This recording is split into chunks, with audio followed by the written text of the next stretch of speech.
Hello, good afternoon, greetings from wherever you are. My name is Ramy and Pierre. I am part of the team at the Executive Leadership Council.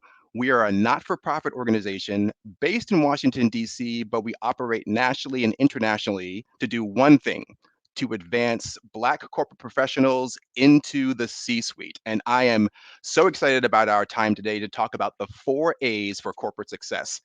I hope you have something with which to write because the subject matter experts that I'm going to be talking to today have amazing insights and have helped thousands, literally thousands of Black corporate professionals advance their careers. So let me bring them into the room so that we can get into it. I want to introduce you to my friends, my colleagues, my mentors and coaches, Leangela Ingram and Peter James. So let's start with Leangela. Leangela, like I know you. Give me a second. I grab my notes here. I know you, but I want to make sure the people here in the room know you as the Washington D.C. native that you are. So, folks, if you can drop in the chat like where you're calling from, if you're from DC, shout out to your girl Leangela here. Leangela, you worked in consulting, you work as a coach, you've worked in multiple sectors, private, public, and academic. And in 2 weeks, did I get that right? You will no longer be Leangela Ingram. You will be Madam Dr. Leangela Ingram, joining the crowd. Love it. Absolutely. Come to the academy. Absolutely. Absolutely. Good afternoon, everyone. All right, excellent. So glad to have you here. And Dr. Peter James, you are a masterful coach. You started out working in the Army, then you went into the corporate sector, then you went into academia. Now you're coaching professionals out at the highest level of the game. I'm so excited to have you here with us today. Thank you for joining us. Awesome to be here there, Ramy, and thank you so much for the opportunity. You're welcome. And now let me do the same for you. Leangela is born and raised in Chicago, no, DC. You were born and raised in Brooklyn, is that right? Is Brooklyn in the house? All right. But now in Chicago, correct? In Chicago now, yes. All right. Awesome. So let me jump right into the questions. And I want to make sure that we spend just a moment defining the problem before we jump into solutions. So, defining the problem. Leangela, how can Black corporate professionals even know if they're having an advancement issue? How do they know if their career is stalled? I would say a couple of things they would need to consider. Looking at, so are you invited to participate in strategy? Are you invited into some of the major problem solving? And are you involved in mission critical activities? I think when we are in those spaces where we can play full out, I think that really informs us that we're pretty active. And absent from that, I think you may be stagnant. I love that you're talking about being invited, but not only being invited, but what level of invitation you're getting. Strategic, problem solving, mission critical. Did I get all those right? Absolutely. All right, so Peter, let me bring you into the conversation here. If that's the problem, what have you seen Black corporate professionals get wrong, or maybe even not quite right, about how to get unstuck or how to advance their career if it's not advancing at the rate they want it to? Yeah, such a great question, powerful question that we all have to take into consideration there, Ramy. And I'll be honest with you, my default is to work, to grind, to stay up all night if I need to. But that's not always the best approach. More times than not, that's the worst approach. The better approach is to who can I partner with? Who do I need to have on my team? Who do I need to have with me in the trenches to help me get unstuck? So if we can go there first before we just go to the working thing, that working thing comes natural. How can we do things a little bit differently? Oh, I love that. It really involves a shift of treating your career from a solo sport to treating it as a team sport. Solo sport, grind, keep my head down, let my work speak for itself. But we know that doesn't work the way it really works, right? Absolutely, absolutely. So now how can we think differently? How can we shift our mindset to do things a little bit differently? Awesome. All right. Let's say we define the problem, but let's spend most of our time talking about solutions. The 4 A's: ability, attitude, assignments, and alliances. Let's get to the first A, ability. Leangela, from previous conversations with you, I know that you've seen Black corporate professionals who are exceptionally qualified. So, what's the takeaway here for our audience about how ability plays into advancing your career? So I would say to Peter's point, sometimes we focus so much on our technical competencies, right, that we leave out the interpersonal piece. And that is certainly there's a place for independent action, but then secondarily, taken from Randall's work, there's a level of independent or interdependent action, which really involves a level of collaboration with others and how it is you leverage that for amplified action, which are opportunities to really be seen, heard, and valued for the ways in which you might be able to problem solve. This is awesome. So it's not that we're not qualified, but it may be about the level of visibility, our Absolutely. qualification. Yeah. So where might I seize the moment and seize an opportunity to showcase my capacity to get results? Where are there opportunities for me to volunteer, for example? I may not be on a committee, I may not be on a task force, but how might I position myself strategically to volunteer for mission critical kinds of activities within the context of the system so that I might have an opportunity to showcase what it is that I know that I have the capacity to do, but maybe the right folks aren't seeing what it is that I do and I do extremely well, but I've not been noticed for that because I've been white knuckling down, focusing on the task and not thinking strategically about where might I need to position myself for higher levels of visibility. Oh, this is great because it connects to our conversation from last month's Lunch and Grow session around visibility. Like having ability is not good enough. You have to have ability and visibility together. It didn't connect. I never connected the ability. All right, you all heard it. All right. Let's jump to the second A, attitude. Peter, we're not talking about coming to work with rainbows and sunshines and being all bright faced, although there's some value to that. So, what are we really talking about in terms of how how Black corporate professionals can use attitude to advance their careers? And going back to your mention of the rainbows, it's important that we take care of ourselves. Self care is so important as we approach our daily work efforts, our work week for that matter. But to your point there, relative to our attitude there, Ramian, let's start off with this mindset piece that I mentioned a little while ago. I love this book by Dr. Carol Dweck from Stanford University. The name of the book is just that, mindset. In it, she talks about two different types of individuals: an individual who has a growth mindset and an individual who has a fixed mindset. Now, here's the thing, folks. In some area of our lives and our business, we have a fixed mindset. Let me say that again. In some area of our lives and or our business, we have a fixed mindset.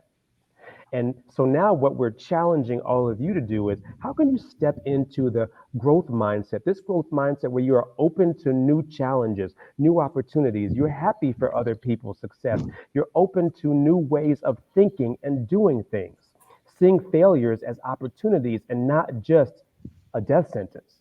In addition to that growth mindset, it's also your reputation. Who are you connecting with? How is your reputation in the organization overall? How can you step into that? And if it's not where it needs to be, what small things do you need to do to tweak it so that it gets better? So the attitude is very important, but that growth mindset and their reputation helps to overcome that, Ramia. Thank you for helping us redefine what attitude means because it Mhm. fits nicely like into the A's, but we're really talking mindset and reputation. The way you look at things, whether they're opportunities for growth and expansion, or whether you've like accepted learned helplessness, and reputation, what other people I guess are saying about you when you're not in the room. Did I get that right? Absolutely. And from the reputation perspective, we all can always brush up on that to a certain extent, whether it's meeting new people, strengthening our brand, being more open minded to help others. We often think it's just about us. How can you help others get ahead, which will in turn benefit you down the road? Some That different way of thinking about things, Remy. Oh, thank you so much for that. I really appreciate it. All right. Leandra, let's come back to you for A number 3, which is assignments. Mhm. What kind of assignments will help Black corporate professionals advance their careers? I think a couple mission critical, certainly, as I've said before. And I think to Peter's point, by way of growth mindset, I would overlay the notion of culture, right? Because sometimes folks of color get accused of not being team players. And so, how might you collaborate? Because those of us, particularly Black women, right, we get accused of being angry, and we're not angry, we're simply passionate and intense. And how do we regulate and modulate that cultural aspect, or the personal cultural aspect, over an organizational cultural aspect? And in so doing, looking at the assignments, which ones do I step up to? Which ones might I weigh and measure? How much of me do I really get to be in this situation, in this scenario? Because sometimes we can't play full out. And so, how do I measure the Mm, extent on different projects and assignments that I get to play in a way that allows me not only to be visible, but to showcase what it is that I do and to demonstrate my willingness to be a team player and to demonstrate my opportunity to also grow and develop and to mentor others. Again, looking at my independent actions, the places in which I play independently with others, and then how might I collaborate in groups on different assignments to net a way in which I bring to bear results for the organization and or for the team. Oh, I love this because it's not just about assignments that help you; it's assignments that helps everybody. The collective, Yeah. absolutely. But let me push you here a little bit because something that I think we've all seen, perhaps even experienced, is the glass cliff syndrome, where a Black corporate professional is given an assignment, a project, or a product that is highly visible. Where if they're successful, they get the objective results that you just mentioned about, measurable results, but it's under resourced. How if I'm a Black corporate professional, how do I know whether I have a great assignment opportunity or whether I have a glass cliff opportunity, or worse, if I find myself in a glass cliff opportunity after I've said yes, what could I do? Yeah, Leangela, pardon me. yeah, Can you give us some advice here about how Black corporate professionals can deal with glass cliff opportunities? absolutely. Weigh and measure the risk and make the ask for mentorship, coaching, and you really want to be in a place of how might I collaborate with others? While I've been invited as an individual, but where might I seek out opportunities to integrate not only my knowledge, skills, and ability and talents, but how might I parlay that to demonstrate again? Because in many instances, it's about if you're leading, how well you can lead others and create coalitions to get the results. And so, again, my recommendation would be to make the ask for a mentor, a coach, or go about the business of looking at past performance of other individuals and then seek them out for counsel and guidance if it's not like a formal coaching relationship or a formal mentoring relationship. I love that an answer to the question involves, or a great answer to the question is to, again, not treat your career as a solo sport, but really to Yes, pull in request as that's you right. say yes, make it a yes Yes, and mentor please, yes, executive sponsor please, or yes, someone with past performance in this area who can coach me please. I love that. absolutely. Peter, let's go to the fourth and final A, alliances. So we've already been talking about how it's important to engage with others, but can you say a little bit more about what kinds of alliances can help Black corporate professionals advance their careers? yeah, great question there, Ramy. And so let's dive on into that. I want to take a step back on alliances and let's talk about scarcity versus, versus abundance. We oftentimes, as people of color, we have tunnel vision when we get inside an organization. We have an objective, we have a position that we want to go after, and that's all that we can see. We're not seeing the entire landscape. We're not seeing everything. So now to your question there, Ramian, Yeah. if I can learn to build alliances, alliances both internally and externally, now I'm able to see more of not just inside my organization, but the entire industry, the entire environment. So, of course, these internal alliances are the network inside your organization. Those internal influences that you know you need to have in order to grow, in order to do better work, but those external ones are just as important. Those who keep you informed about what's going on in the industry in your field, but they're also going to make you more aware of what other opportunities are out there available to you and your future as well. Oh, I love the way you made the distinction. So I'm gonna make you make it again, just so that we heard you Sure. twice the first. We may have heard you twice the first time, but let's not take the chance that not only do we need internal alliances, but we need external alliances. Can you just say that one more time? Yeah, internal and external alliances. It's not enough just to have build that network inside of your organization. It's important, just as important to build that network, build those relationships outside of your organization so that uh, God forbid something happen and you need to see things from a broader perspective or even lean on someone who has expertise who is outside of your organization. They're there. You've built that. You've strengthened that, and now you can go to them for some guidance, advice, or even just to have a conversation. I'll even do you one better because I feel like I've heard both you and Leangela talk about this, that sometimes it's hard to be a prophet in your own land, right? Mm. As a black corporate professional, sometimes it's hard for people who have seen you come up through the organization or maybe don't know you very well to really understand your worth. But when your external alliances start showing them your value, start shining on you, start talking about like how you're contributing, it's sometimes easier for people within an organization to value you once they realize, oh, Leangela is a big deal. Dr. James is a big deal. I didn't realize that. Do I have that right?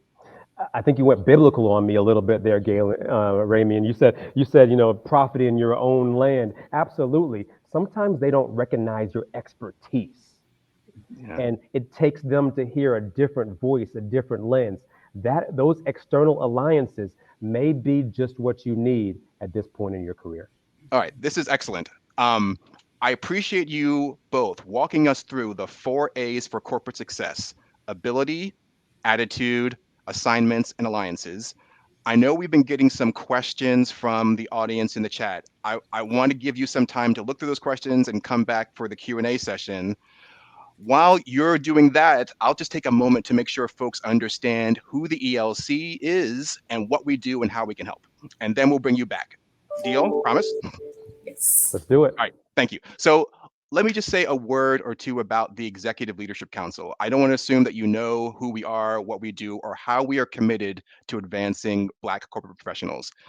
The ELC is a not for profit. We've been around for 36 years, based in Washington, D.C., but operating nationally and internationally with the sole purpose of advancing Black corporate professionals into the C suite. But we work with the entire pipeline of Black talent. There are 3 groups that we particularly work with. We call them our members, our fellows, and our scholars. And I'll start with our scholars. Those are undergraduate and graduate students who we support through ELC multi-year scholarships or scholarships with our corporate partners. And we also provide them professional development. So they're at the beginning end of the pipeline, our scholars. In the middle end are folks we call our fellows. Those are anyone who completes any of the ELC's leadership development training programs. We operate between 20 and 30 different programs every year, and those could be programs that last just a few hours to programs that last a number of days or even some that last months. And all of the public programs, the open enrollment programs, information for them is available on the ELC's website, elcinfo.com.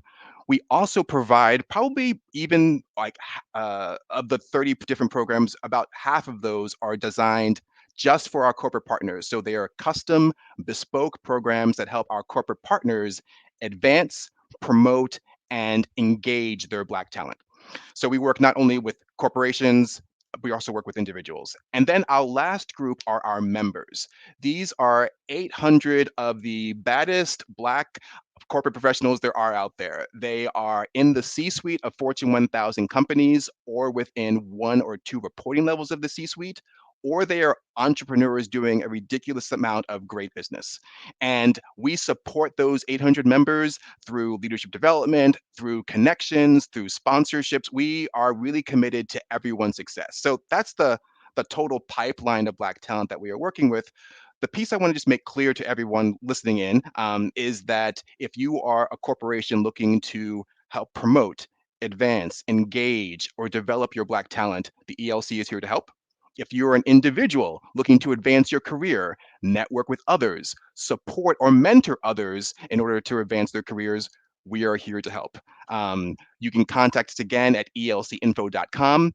Everyone who registered, you'll get the takeaway that contains the overview of all the content that Peter, Leangela, and I are discussing. And there's also additional information about how to connect with the ELC. So that's the commercial. let's get back to content. And I want to invite Peter and Leangela to come back so that we can go through some of your questions to make sure that you walk out here with strategies and tactics you can use to advance your career starting tomorrow. So let me jump right in. Leangela, was there a question from the audience that you'd love to tackle? Yeah, so one of the questions, and well, there were two of them that kind of were interplayed, and that were recommendations around how to build international networks. And so when Peter was talking about alliances, I would say really being a systems thinker and understand that we're in a global society now. And so my recommendation would be to make sure that you join communities of practice, right? And so on LinkedIn and other social media vehicles, there are many ways in which you can connect through professional organizations, many of which, if you look at whatever your trade is, your expertise or your practice, then I would offer join those professional organizations.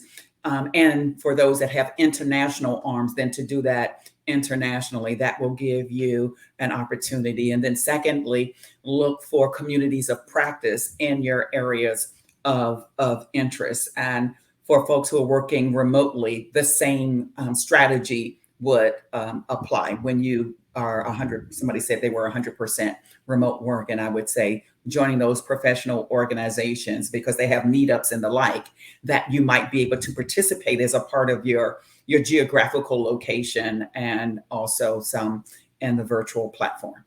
Oh, I love that. So, connect with communities of practice, connect with associations aligned with your area of expertise, and I would also assume, because I know where you are now, that like conferences are another way of engaging or connecting nationally, internationally. Absolutely. And Awesome. establishing and being intentional about developing those networks.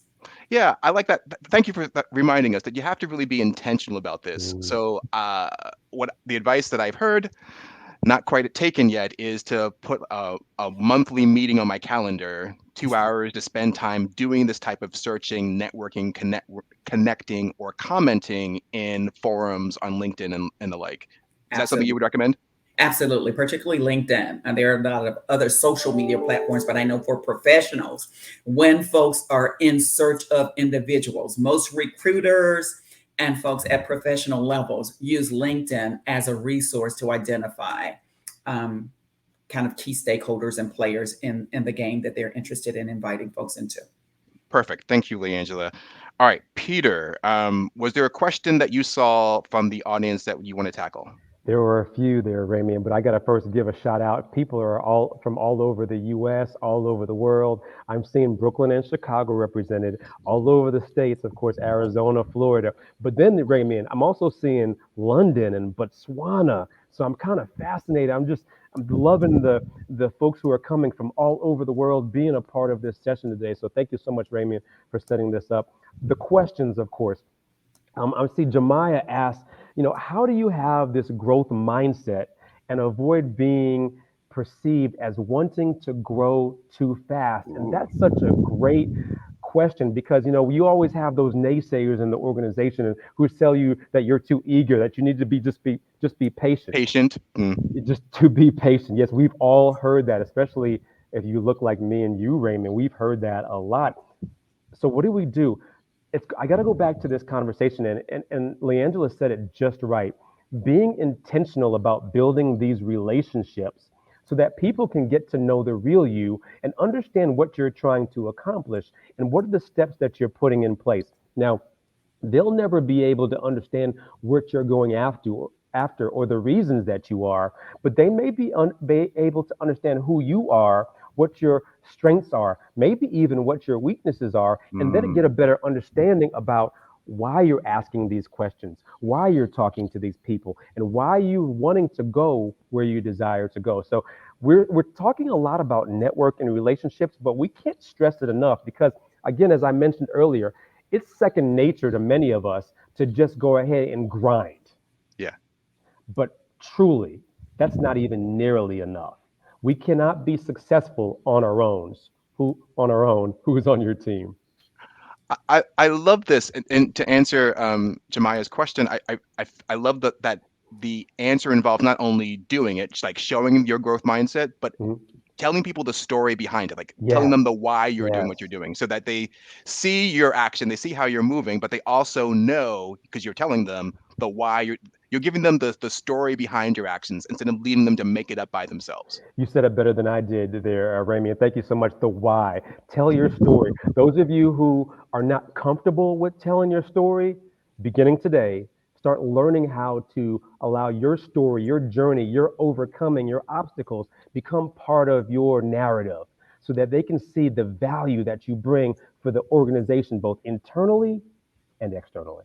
Oh yeah, cracking that narrative. I love And it. might I add something? Yes. You Please. gotta come visit me and Peter and navigating the corporate landscape, because in coming, you create your own community of like-minded individuals who in fact have a growth mindset, that are really seizing an opportunity to grow and develop. I'm just saying, like, we're some of the best, and you will be amongst the best of the black folks who are passionate about really navigating these systems. Okay. Uh, And Dr. Pierre didn't tell me to say that. I'm just saying, if you're looking for a network, this program that we do really is, I mean, we get testimonies all the time about how the program and meeting and being in rooms with powerful Black yeah. folk Yes. Yes. motivates and invigorates folks around. Okay, so now I got some answers from being with intellectuals who collaborate and understand my position, my point of view, and or my challenge. So I accept that friendly edit. Thank you, Dr. Kenneth Ingram. Um, I couldn't and for resist. those watching, yes, if you want to experience the magic that is Peter and Leangela in person or online, join us for the Navigating the Corporate Landscape course, which we offer during the ELC's Leadership Development Week programs. Will be in New Orleans at the end of June, and will be virtual online August 8 through 10 for that course. But let's get back to the questions. Yes. Um, Leangela, was there any other question that you saw in the from the chat there that you want to tackle? We have a few more minutes. Yeah, there was the one about passion being seen as anger, right? And I would Mm, simply say that, it really speaks to the limitation of individuals really Hmm. understanding or not understanding, lacking an understanding of elements of diversity. And I think that part of how it is we leverage our passion and being okay with powering down, because we still have our power, but we are using our power very strategically. So again, communication is message sent and received. And if we come across too powerful, folks can't hear and receive what it is that we're saying. And so, how do yeah. we leverage that passion? We just happen to be an intense, passionate group of people culturally. And so, I would simply say, really framing that and using some transitional phrases is what I've learned to do, to say, I know this might come across or I've been perceived as angry. However, that's just my passion and love for the topic. And I don't Uh, want to be misunderstood here. And that's what it is. yeah, I love that theme of control the narrative, because from Yes. my experience, right, there aren't as many angry Black women as out there as people think. There are a lot of No. disappointed Black Yeah. women. Mm. Yeah. Because my therapist taught me that anger is a secondary emotion. You feel That's right. anger after you feel something else. That's right. So the question is, why are Black women so disappointed? What are we doing? But Yeah. that's Mm. a that's a that's Mm. That's a another topic for another day. Um, Leangela and Peter, we just have a minute or two left. I want to make sure people can follow up with you if they have questions or want to be able to catch you or just follow you. I'll start with Peter. How can people connect with you on socials or find you? Yeah, good stuff there, Ramy, and love this conversation. The best way for people to connect with me is on LinkedIn, Dr. Peter A. James. I'm in Chicago. You can find me there for sure. Send me a message. Make sure you connect with me. Ask me any questions. Or the other place is my website, shiftyourmindset.com. Shiftyourmindset.com. Come check me out. All right. Thank you, Peter. And Leangela, how can folks find you? The best way to reach me is through LinkedIn, and it's my name, Leangela Ingram, at LinkedIn. And of course, my organization, and I'm at Leangela at consultingram.com. Leangela at consultingram.com. Right. Awesome. Peter, and Leangela, I can't thank you enough for helping us talk through the 4 A's and how Black corporate professionals can use them to advance their success. I'll be seeing you two very soon, and I hope that most of you online will connect with both. Thank you again. Awesome. All the best, everyone. Yeah. So we're finishing up our conversation today. We'll be back next month on May the 17th, same time, 1 p.m., where we are focusing on the 8 types of people Black corporate professionals need to advance their careers. You probably have a few of them in your squad already, but we want to make sure you have all 8. So look for the invitation on LinkedIn Live to join. We want to make sure that you join us for that session.